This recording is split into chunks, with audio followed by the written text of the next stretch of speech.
तीन गुड़ियां। एक बार राजा कृष्णदेव राय के दरबार में पड़ोसी राज्य का एक धनी व्यापारी आया।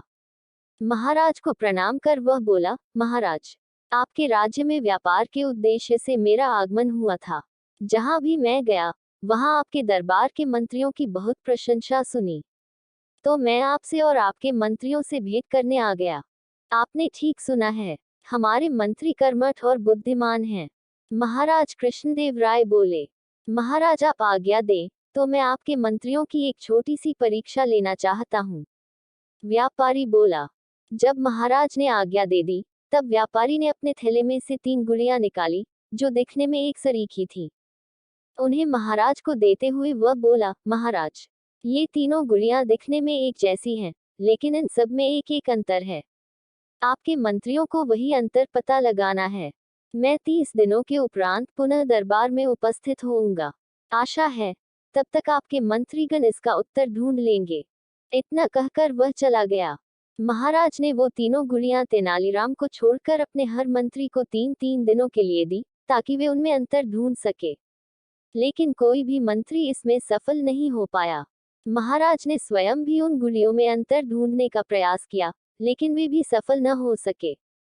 ऐसे में उन्हें चिंता सताने लगी कि यदि व्यापारी वापस आया और उसे पता लगा कि हमारा कोई भी मंत्री उसके प्रश्न का उत्तर नहीं ढूंढ पाया है, तो ये राज्य के मंत्रियों के साथ साथ पूरे राज्य के लिए लज्जा की बात होगी। व्यापारी के आने में मात्र 3 दिन ही शेष रह गए थे।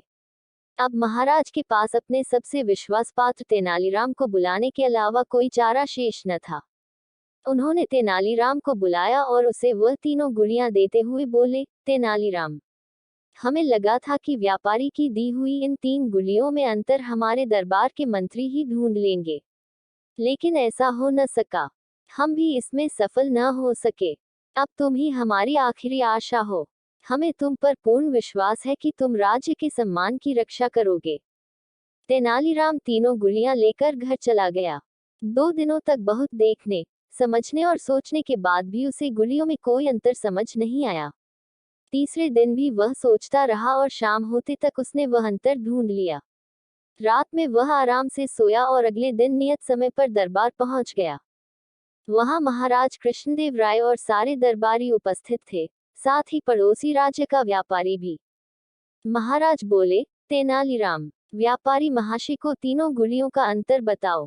तेनालीराम अपने स्थान से उठ खड़ा हुआ और कहने लगा, महाराज, ये तीनों गुड़ियां दिखने में एक जैसी हैं, लेकिन इन सब में एक अंतर है जो इन्हें एक दूसरे से अलग करती है।